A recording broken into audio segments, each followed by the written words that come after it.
Praise Lord. Praise the Lord. मैं परमेश्वर का धन्यवाद करता हूँ कि उन्होंने मुझे एक और मौका दिया उनके वचन में से शेयर करने का। और वचन में चलने से पहले एक छोटी सी दुआ करेंगे। शुक्र करते खुदा आपने हमें आज के दिन दिखाया, आपने हम सबको एक साथ इकट्ठा होकर आपकी प्रेजेंट वर्शिप करने का एक मौका दिया, आपके वचन में से सुनने का एक मौका दिया। इसमें थैंक यू। तो यीशु मसीह मैं ये वचन आपके हाथों में सौंपता हूँ और यहाँ पे बैठे हर एक जन को मैं आपके हाथों में सौंपता हूँ। आप अपने वचन के थ्रू हम सबसे बात करिएगा और हमारी नीड्स को अपने वचन के थ्रू पूरा करिएगा और हर काम से आपके नाम को महिमा मिले। यीशु मसीह के नाम से मांगते हैं, आमीन। तो जब मुझे बताया कि आज शेयरिंग करनी है और जब मैं दुआ कर रहा था तो स्टार्ट कहीं से हुआ और एंड कहीं पे हुआ, अब बीच में टॉपिक कुछ और था। तो मैं दुआ करता हूँ कि परमेश्वर मदद करे इसमें और मतलब हम सबसे बात करें अपने वचन के थ्रू। तो हम सबसे पहले जाएंगे रोमन्स चैप्टर 8 वर्स 16 में। उसमें इंग्लिश में लिखा है इनके जेवी में, The Spirit Himself bears witness with our spirit that we are the children of God। और हिंदी में है, आत्मा आप ही हमारी आत्मा के साथ गवाही देता है कि हम परमेश्वर की संतान हैं। आमीन। तो इस वर्ष में हम सबसे पहले जो चीज़ देखते हैं वो है कि इसमें लिखा है the spirit himself bears witness with us. इसमें पॉल एक खुद से अपने आप को प्रोक्लेम नहीं कर रहा कि I am a son of God, I am a child of God, but वो कहता है कि ये डिक्लेरेशन सिर्फ हमारे ही नहीं बट हेवन भी हमारे साथ एग्री करता है, होली स्पिरिट भी हमारे साथ एग्री करता है। तो ये चीज़ जानना कि हम परमेश्वर के बच्चे हैं बहुत इंपॉर्टेंट होता है हमारी लाइफ में काफ़ी सारी सिचुएशंस में। बिकॉज लाइफ में जब सिचुएशंस आती हैं तो उनका सबसे पहला और बेसिक गोल होता है कि वो हमें ये भुला दें या ये हमारे ध्यान से हटा दें कि हम परमेश्वर के बच्चे हैं, कि हम उस परमेश्वर के बच्चे जिन्होंने पूरा यूनिवर्स हर चीज़ क्रिएट करी है। और जब हम ये चीज़ भूल जाते हैं तो हम चीज़ों को अपने हाथ में लेना शुरू करते हैं, चीज़ों को अपने तरीके से करने की कोशिश करते हैं, हम वर्ल्डली पर्सपेक्टिव से चीज़ों को देखते हैं और हमेशा सॉल्यूशन मिलता नहीं है या फिर सॉल्यूशन उतना अच्छा नहीं होता जितना हम चाहते हैं या जो हमारी प्रॉब्लम को सॉल्व कर पाए। और यही होता है शैतान का सबसे बड़ा गोल कि हम प्रॉब्लम में फंस जाएं और परमेश्वर पे एंड में क्वेश्चन करें कि आपने मदद क्यों नहीं करी। बस उस क्वेश्चन का आंसर इसी लाइन में होता है कि हमें ध्यान नहीं रहता कि हम परमेश्वर के बच्चे हैं। हालेलुया। तो हमें हमेशा याद रखना चाहिए कि चाहे कैसी भी सिचुएशन हो, हमें अपनी आइडेंटिटी खोने की ज़रूरत नहीं है। हमें ये ज़रूरत नहीं कि दुनिया जैसे सोच रही है वैसे हम सोचें। अगर दुनिया स्ट्रेस में है तो हम भी स्ट्रेस में आ जाएं, दुनिया प्रेशर में है हम भी प्रेशर में आ जाएं। अगर दुनिया इस सिचुएशन में बिटरनेस को लाएगी तो हमें भी बिटरनेस लानी है। नहीं, हमें तब भी अपनी आइडेंटिटी को मेंटेन करके रखना है, हमें तब भी अपने आप को रिमाइंड करना है कि I am still a child of God. हम इसमें देखते हैं, बाइबल में देखते हैं डैनियल और उनके फ्रेंड्स का, वो सब एग्जाइल में चले गए थे, उन सबको कैप्टिव बना लिया था बैबीलोन ने। और बाकी सारे जो कैप्टिव्स थे उन्होंने कॉम्प्रोमाइज़ करने में मना नहीं करा, उन्होंने जो मिला वो खा लिया, जो पढ़ाया वो सीख लिया। वो खड़े नहीं हुए अपने परमेश्वर के लिए, अपने विश्वास के लिए। उन्होंने अपने मन में सोच लिया कि we are just captives, we are just in exile और ये लोग हमसे ज़्यादा पावरफुल है तो हमें वही करना है जो ये कहते हैं। पर हम देखते हैं कि डैनियल और उसके दोस्तों ने अपनी आइडेंटिटी नहीं खोई थी, उन्हें तब भी पता था कि उनके परमेश्वर कौन है। और वही हम चीज़ देखते हैं डैनियल के रिक्वेस्ट में सबसे पहले। और फिर हम देखते हैं जब वो शेर के डेन में फेंका गया था, उसने अपना फेथ नहीं खोया, उसने परमेश्वर पे नज़र हटाना नहीं छोड़ा, उसने ये नहीं भूला कि वो किस परमेश्वर को सर्व करता है। और फिर हम ये डैनियल के 3 फ्रेंड्स की लाइफ में भी देखते हैं जब वो उस मूर्ति को वर्शिप नहीं करते तो उन्होंने अपनी सिचुएशंस को अलाउ नहीं करा कि वो भूल जाएं कि वो है कौन और कहाँ से आते हैं। तो ऐसा नहीं है कि प्रैक्टिकल चीज़ नहीं है, बहुत बार होता है कि हम भूल जाते हैं और हमें लगता है कि ये चीज़ कहना थोड़ा इम्प्रैक्टिकल है कि we should never forget our identity in God. पर अगर हम दुआ करें और परमेश्वर के सामने रखें कि आप मेरी मदद करिए, कि हम हमेशा याद रखें, तो परमेश्वर हमें मदद करते हैं। क्योंकि जब हम ये याद रखते हैं कि हम परमेश्वर के बच्चे हैं, तब हमारे अंदर वो फेथ आता है कि हम उस पहाड़ों को कह पाएँ कि तू उखड़ और समुद्र में जा। वो फेथ तब तक नहीं आएगा जब तक हम अपनी अथॉरिटी परमेश्वर में नहीं जाने एज इज चाइल्ड कि हम कह सकते हैं और चीज़ें हो सकती हैं, क्योंकि परमेश्वर तब तक काम नहीं करेंगे जब तक हम फेथ में एक्ट नहीं करेंगे। और फेथ में एक्ट करने के लिए हमें पता होना चाहिए कि हम किस पोजीशन से पूछ रहे हैं। We are not asking as servants, we are not asking as someone who is far, but we are asking as a child.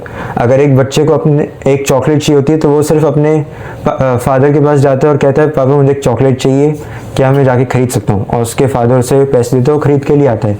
वो बहुत बड़ी कहानी नहीं पकाता कि मैंने ये करा, आप ये हैं, आप वो हैं, क्या मैं ले सकता हूँ। वो इंटिमिडेटेड उसमें नहीं जाता अपने फादर के सामने, वो बोल्डली और हम्बली अपने फादर के सामने जाता है और कहता है मुझे एक चॉकलेट चाहिए, क्या आप मुझे उसके लिए पैसे देंगे। और उसके फादर देते हैं क्योंकि वो फादर उसे प्यार करते हैं, और फादर खुश होता है देख के कि उनके बच्चे को पता है कि वो उनसे मांग सकते हैं। और सेम परमेश्वर के साथ होता है, जब हम ये याद रखते हैं कि हम परमेश्वर के बच्चे हैं और हम कुछ भी मांग सकते हैं उनसे जो उनके विल में हो और वो हमें देंगे, तो हमारे अंदर जो कॉन्फिडेंस आता है वो कॉन्फिडेंस परमेश्वर को खुश करता है। हालेलुया। और फिर हम ये कॉन्फिडेंस अपने अंदर कैसे बनाएं? सबसे बड़ा सवाल एक ये आता है कि हम ये कॉन्फिडेंस अपने अंदर कैसे बिल्ड करें। उसका आंसर हम देखते हैं एक्सोडस चैप्टर 3 वर्स 14 में, जब परमेश्वर मोसेस को कहते हैं कि इज़राइलाइट्स के पास जाओ, तो उसमें लिखा है इंग्लिश में, NKJV में, and God said to Moses I am who I am, and he said thus you shall say to the children of Israel I am has sent me to you। और हिंदी में है, परमेश्वर ने मूसा से कहा मैं जो हूँ सो हूँ। फिर उसने कहा तू इस्राएलियों से कह, यह कहना जिसका नाम मैं हूँ है, उसी ने मुझे तुम्हारे पास भेजा है। आमीन। आमीन। तो इसमें हम सबसे पहले ही देखते हैं जब वो कहते हैं परमेश्वर आई एम हु आई एम, परमेश्वर ने पूरा क्रिएशन को क्रिएट करा है। He created everything out of nothing. पर उन्होंने मोसेस को ये नहीं कहा कि I am the God who created everything out of nothing, उन्होंने कहा आई एम हु आई एम। क्यों? क्योंकि अगर वो ये कहते कि I am the God who created everything, तो वो मोसेस के पर्सपेक्टिव को और लोगों के पर्सपेक्टिव को बहुत लिमिट कर देता ये सोचने में कि परमेश्वर चीज़ें क्रिएट कर सकते हैं। पर परमेश्वर ने कहा आई एम हु आई एम, परमेश्वर ने कहा I am has sent you. तो वो एक बहुत वर्सेटाइल डेफिनेशन है परमेश्वर के नाम की। तो जो इजिप्ट में जो इजराइलाइट्स थे वो उस डेफिनेशन को अलग अलग तरीक़ों से यूज़ कर सकते थे। वो यूज़ कर सकते थे कि परमेश्वर ने कहा I am the God who delivers you from this land, I am the God who heels you from your wounds, I am the God who redeems you from this bondage. परमेश्वर ने वो डेफिनेशन इतनी versatile बनाई कि लोग सिर्फ ये नहीं समझें कि वो कौन है, पर वो अपनी सिचुएशन में उनकी प्रेजेंस को फील करने पाए। हालेलुया। और हम इसमें ये भी देखते हैं कि परमेश्वर ने ये नहीं कहा कि I am the great I M, या फिर उन्होंने मोसेस से ये नहीं कहा कि गो टू इज़राइलाइट्स एंड से the great I M has sent you. क्यों? परमेश्वर अगर कहते कि the great I M has sent you, तो लोगों को लगता कि ये परमेश्वर ने कुछ किया है नहीं अभी तक, ये नए राजा ने हमें बहुत काम दिया हुआ है, हमें कुछ खाने को कम देते हैं, हमारी लिविंग कंडीशन ख़राब कर दी है, तो इसमें ऐसा क्या ग्रेट है परमेश्वर के अंदर कि वो अपने आप को ग्रेट आई एम कहते। लोग मोसेस को रिजेक्ट कर देते ये कहते हुए कि परमेश्वर ने कुछ करा ही नहीं है कि हम उन्हें ग्रेट आई एम करके बुलाएं। इसलिए परमेश्वर ने सिर्फ आई एम के नाम से अपने आप को इंट्रोड्यूस किया। और ऐसा नहीं कि परमेश्वर ने आगे वो प्रूव नहीं किया, परमेश्वर ने अपने उस नाम के आगे जो प्रीफिक्स है, द ग्रेट का जो प्रीफिक्स है, वो उन्होंने लोगों को खुद प्रूव करके दिखाया। परमेश्वर ने पहले पास्ट में क्रिएशन के थ्रू, अब्राहम के थ्रू और द पेट्रियार्क्स के थ्रू उन्होंने दिखाया कि वो ग्रेट हैं। पर उन्होंने जब आगे एक्शंस करे उन लोगों के लिए, जब उन्होंने फूड दिया जब कुछ नहीं था, जब उन्होंने रेड सी को पार्ट किया, जब उन्होंने विक्ट्रीज दी, तो उन्होंने लोगों को प्रूव किया खुद से कि वो पहले भी थे ग्रेट और अब भी हैं ग्रेट। और लोग तभी समझ पाए कि हाँ, he is the great I am. तभी हम आज कह पाते हैं that we serve the God who is called the great I am. Hallelujah. तो परमेश्वर हमारी लाइफ में कुछ चीज़ें कर चुके होते हैं, कभी हम रिकग्नाइज कर पाते, कभी नहीं कर पाते, पर परमेश्वर सिर्फ उन चीज़ों को पास्ट में नहीं छोड़ते, परमेश्वर उन्हें प्रेजेंट में भी लाते हैं। And he shows us that he is still the great I am who can deliver, who can help, who can heal. और जब हम ये जानते हैं कि हम ऐसे परमेश्वर को सर्व करते हैं जो सिर्फ पास्ट में ही ग्रेट वर्क्स नहीं करते पर प्रेजेंट और फ्यूचर में भी कर सकते हो, वो सेम है through out the time line, तब हमें वो कॉन्फिडेंस आता है कि हम जो बाइबल में जो लोगों ने बड़ी चीज़ें मांगी है वो चीज़ें हम भी मांग सकते हैं। हालेलुया। और being his child, being his children, हम भी आई एम वाले पार्ट को अपने डिक्लेरेशंस में यूज़ कर सकते हैं परमेश्वर के प्रोमिसेस को लाइफ में लाने के लिए। परमेश्वर ने कहा आई एम द हीलर, तो हम उसे अपनी लाइफ में इम्प्लाई कर सकते हैं आई एम हील्ड। क्यों? क्योंकि परमेश्वर ने प्रॉमिस करा है कि वो हीलर हैं और हम वो कन्फेस कर रहे हैं कि हम हील्ड हैं through the I am who heals us. तो जब हम परमेश्वर को जानते हैं, जब हम ये जानते हैं कि हम परमेश्वर के अंदर हमारी क्या अथॉरिटी, हमारे क्या बर्थ राइट्स हैं, कि परमेश्वर हमारे लिए क्या कर सकते हैं, तब हमारे अंदर वो कॉन्फिडेंस आता है कि हम शैतान को फेस कर पाते हैं और हम अपनी सिचुएशंस के अगेंस्ट हम खड़े हो पाते हैं परमेश्वर का वचन लेके। हम जब ये भी कहते कि I am a child of God, हम तब ये भी कन्फेस कर रहे होते हैं उसी टाइम पे कि परमेश्वर ने अपने इकलौते पुत्र को भेजा और यीशु मसीह ने हमारे सिंस को क्रॉस पे नेल करा, उन्हें डिफीट करा और परमेश्वर ने उन्हें तीसरे दिन जिला भी उठाया ताकि हमें होप हो। हम जब कहते हैं I am a child of God, हम ये कन्फेस कर रहे होते हैं कि परमेश्वर हमसे अनकंडीशनली लव करते हैं और उस प्यार को पूरा करने के लिए वो इम्पॉसिबल चीज़ें भी कर देंगे। उसके लिए वो फिर उनके सामने कुछ भी ऐसी चीज़ नहीं आ सकती जो उन्हें हमारी मदद करने से, हमें बचाने से रोक सके। और जब हम ये समझते हैं कि परमेश्वर हमारे लिए कुछ भी कर सकते हैं और ये भी समझते हैं कि परमेश्वर में अपनी आइडेंटिटी को जानना और परमेश्वर की आइडेंटिटी को जानना हमारे लिए कितना बेनिफिशियल है, तब हमारे अंदर फुल्ली वो फेथ आ पाता है कि हम परमेश्वर के नाम में हम कह पाते हैं चीज़ों को, हम परमेश्वर के नाम में हम चीज़ों को एक तरीके से प्रोफेसाई कर पाते हैं अपने लिए, कि हम कह पाते हैं कि सिचुएशन चाहे कैसी भी दिखे, परमेश्वर मेरे लिए एक रास्ता बनाएंगे, परमेश्वर मेरे लिए मुझे फेवर देंगे, परमेश्वर मेरे लिए सोर्सेस क्रिएट करेंगे, परमेश्वर चीज़ें करेंगे। हम जब ये जानते हैं कि परमेश्वर कौन है और जब हम ये जानते हैं कि हम कौन है परमेश्वर में, तब हम फेथ को रिलीज कर पाते हैं, क्योंकि बिना फेथ के हम परमेश्वर को प्लीज नहीं कर सकते और बिना फेथ के यीशु मसीह भी मिरेकल्स नहीं कर पाए। बाइबल में लिखा है एक जगह पे जहाँ पे लोगों के अनफेथफुलनेस के, लोगों के डिसबिलीफ की वजह से यीशु मसीह वहाँ पे कुछ ज़्यादा काम नहीं कर पाए और वही प्रॉब्लम होती है और वही शैतान का गोल होता है कि वो बस डिसबिलीफ लेकर आ पाए, कि वो हमारी सिचुएशन इतनी कन्विंसिंग दिखाए अपने साइड से कि हम परमेश्वर पे भरोसा ही नहीं रख पाए, कि हम भूल जाए कि हम कौन है परमेश्वर में, और उसको फिर विक्ट्री मिल जाती है, वो फिर हमारे उस सिचुएशन में ओवरकम कर जाता है और हमें किसी ना किसी फॉर्म में लॉस होता है। पर अगर हम वो याद रखें कि हम कौन हैं, ये कहने को बहुत सिंपल है और ये एम्फेसाइज करना बहुत इंपॉर्टेंट है हमारी लाइफ में, क्योंकि ये वर्ल्ड नहीं जानती कि हम कौन है। ये वर्ल्ड हम पे वो पर्सपेक्टिव इम्पोज करने की कोशिश करती है जिससे कि हम अपने आप को हेल्पलेस समझें, जिससे कि हम अपने आप को आउट ऑफ रिसोर्सेज समझें, आउट ऑफ ऑप्शन समझें, जैसे वर्ल्ड अपने आप को सोचती है। पर परमेश्वर चाहते हैं कि हम जाने कि हम कौन है, कि हम जाने कि हम कभी हेल्पलेस नहीं है, हम कभी होपलेस नहीं है, हमारे ऑप्शंस कभी ख़त्म नहीं होते। क्यों? क्योंकि परमेश्वर हमारे फर्स्ट ऑप्शन होने चाहिए, लास्ट ऑप्शन भी है तो भी हमारे पास ऑप्शन है। अगर वर्ल्ड को कोई होप नहीं है तो भी हमारे पास होप है। अगर हम बस परमेश्वर को बुलाएं अपनी सिचुएशन में, हम कहें कि परमेश्वर मुझे आपकी मदद चाहिए, और हम ये याद रखें कि परमेश्वर एक फादर की तरह हमारी मदद करने के लिए आएंगे, सब कुछ छोड़ के आएंगे, तो हम अपनी सिचुएशंस को बदलते देख सकते हैं बेटरमेंट की तरफ। हालेलुया।